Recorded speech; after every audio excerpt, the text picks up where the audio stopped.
संसार के सबसे पुराने ईश ग्रंथ ऋग्वेद के मंडल 1 सूक्त 7 का 10वां मंत्र है, इंद्रम वो विश्व तस्परि हवा महे जनेभ्या अस्माकम अस्तु केवलः। ऐ मनुष्यों, तुमको अत्यंत उचित है कि मुझ एक परमेश्वर को छोड़कर किसी दूसरे देव को कभी मत मानो, क्योंकि पूजा करने योग्य एक मुझ परमेश्वर को छोड़कर कोई दूसरा देव नहीं है। श्रीमद् भगवद गीता में है, मत्तः परतरम नान्यत् किंचिदस्ति धनंजय। पूजा करने योग्य मुझ परमेश्वर से के अलावा कोई परमेश्वर नहीं है। ये है इस्लाम की में अल्लाह की हिकमत। और इस प्लेटफॉर्म को अगर पकड़ा गया होता तो आज मामला दूसरा होता। हमारे आरएसएस के भाई कहते हैं,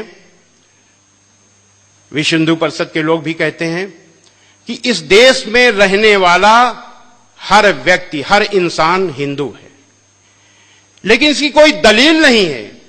यह भी अटकलबाजी है, मनमानी अटकलबाजी है, जो चाहा सो बोल दिया। क्या दलील है इसकी भाई कि इस देश में रहने वाला हर व्यक्ति हिंदू है? लेकिन इस बात की दलील है कि एक ईश्वर की पूजा करने वाला हर हिंदू मुसलमान है।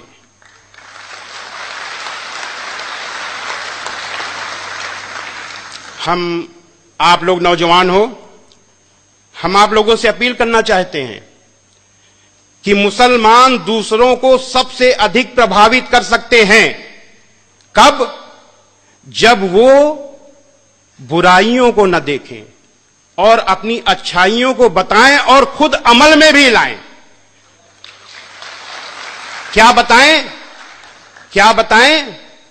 बताएं कि इस्लाम गुस्सा करने का मजहब नहीं है, इस्लाम लड़ाई करने का मजहब नहीं है, इस्लाम जबरदस्ती करने का मजहब नहीं है, इस्लाम बदला लेने का मजहब नहीं है, इस्लाम शांति का मजहब है, दया का मजहब है, माफी का मजहब है। इस्लाम दिल जीतने का मजहब है। इस्लाम में बुराई का बदला बुराई नहीं, भलाई है, क्योंकि इस्लाम कुरान का मजहब है। हजरत मोहम्मद सल्लल्लाहु अलैहि वसल्लम पर कुरान उतरी, उतरने के बाद आपके दिल में उतर गई, दिल से उतरने के बाद आपके कर्मों में उतर गई। कुरान की एक एक अच्छाई हजरत मोहम्मद सल्लल्लाहु अलैहि वसल्लम की अच्छाई बन गई। आपने अपने पूरे जीवन में अपने विरोधी के लिए भी बद्दुआ नहीं की, अपने दुश्मन से भी बदला नहीं लिया। जरा ध्यान दीजिए, हजरत मोहम्मद सल्लल्लाहु अलैहि वसल्लम ने उस व्यक्ति से भी बदला नहीं लिया जिसने आपकी प्यारी बेटी को ऊंट से गिराकर मारने की कोशिश की। उन अबू सुफियान से भी बदला नहीं लिया जिन्होंने आपके खिलाफ हर लड़ाई में आपके दुश्मनों का नेतृत्व किया। उहद की लड़ाई में जिसमें आपके बहुत से अनुयायी, बड़े बड़े अनुयायी शहीद हुए, आप खुद बुरी तरह घायल हुए, उस लड़ाई में भी नेतृत्व कर रहे थे अबू सुफियान। ऐसे अबू सुफियान को फतेह मक्का के दिन आपने न केवल माफ किया बल्कि ऐलान किया कि अबू सुफियान को माफी, और जो अबू सुफियान के घर में दाखिल हो जाए उसे भी माफी, जो मस्जिद में दाखिल हो जाए उसे माफी, और जो अपने घर के दरवाजे बंद कर ले उसे भी माफी। यानी किसी न किसी बहाने सबको माफी। क्यों? क्योंकि अल्लाह का हुक्म था। क्या हुक्म था? कुरान मजीद के सूरा नंबर 7 आयत नंबर 199 में अल्लाह का हुक्म है, ऐ मोहम्मद माफी का तरीका अपनाओ और भलाई का हुक्म देते रहो और अज्ञानियों से किनारा कर लो। हजरत मोहम्मद सल्लल्लाहु अलैहि वसल्लम ने तो माफी का तरीका अपना लिया, लेकिन आपके अनुयायियों ने उस तरीके को नहीं अपनाया। मुसलमानों ने किसको अपनाया? गुस्सा, गुस्सा और गुस्सा, बदला, बदला और बदला।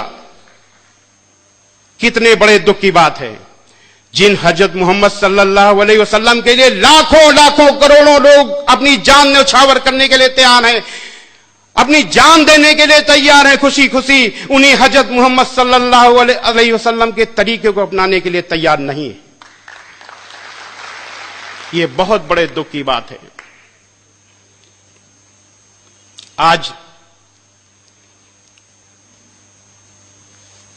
अपने को हजरत मोहम्मद सल्लल्लाहु अलैहि वसल्लम का अनुयायी कहने वाले लोग जगह जगह निर्दोषों पर, औरतों पर, बच्चों पर हमले कर रहे हैं। कितने दुख की बात है। और कह क्या रहे हैं? हम मुसलमानों पर हुए जुल्म का बदला ले रहे हैं। क्या हजरत मोहम्मद सल्लल्लाहु अलैहि वसल्लम ने बदला लिया था? अभी हमने बताया। आपने कभी भी बुराई का बदला बुराई से नहीं दिया। आपने बुराई का बदला अच्छाई से दिया। यहां पर मुझे एक बुढ़िया माई की कहानी याद आ रही है। एक बुढ़िया माई उस रास्ते पर रहती थी जिस रास्ते पर आप से रोज निकलते थे। वो गैर मुस्लिम थी, आपसे इतना चिढ़ती थी कि आप जब निकले आपके ऊपर कूड़ा फेंक दे। एक दिन आप निकले, कूड़ा नहीं गिरा, दूसरे दिन कूड़ा नहीं गिरा, तीसरे दिन कूड़ा नहीं गिरा। हजरत मोहम्मद सल्लल्लाहु अलैहि वसल्लम ने सोचा कि कहीं बुढ़िया माई बीमार तो नहीं हो गई। आप ऊपर चढ़ के गए, आपने आवाज दी, माई माई। बुढ़िया माई ने आवाज दिया, कौन? आपने कहा, मैं मोहम्मद। इतना सुनना था, बुढ़िया माई बहुत जो नाराज हो गई। अरे मोहम्मद कैसे आए? आपने बड़ी विनम्रता से कहा, माई आपने मेरे ऊपर 3 दिन से कूड़ा नहीं फेंका। मैंने सोचा कहीं आप बीमार तो नहीं हो गई, इसलिए मैं आपको देखने चला आया। इतना सुनना था कि बुढ़िया माई बड़ी जोर जोर से रोने लगी और कहने लगी, ऐ मोहम्मद आप कितने अच्छे हो, मैं कितनी बुरी हूं। मैं आपके ऊपर रोज कूड़ा फेंकती थी और आप मेरा हाल लेने आए हो, और आखिरी वक्त आपकी अनुयायी बन गई। ऐसे थे हजरत मोहम्मद सल्लल्लाहु अलैहि वसल्लम। ऐसा है इस्लाम, ऐसी यही है कुरान। मैंने क्या बताया कि एक एक कुरान की एक एक अच्छाई हजरत मोहम्मद सल्लल्लाहु अलैहि वसल्लम की अच्छाई बन गई। जो भी आपका काम होता था वो कुरान के अनुसार होता था। तो अब हम अंत में निचोड़ में आते हैं कि हजरत मोहम्मद सल्लल्लाहु अलैहि वसल्लम का यही इस्लाम दुनिया का नेतृत्व कर सकता है।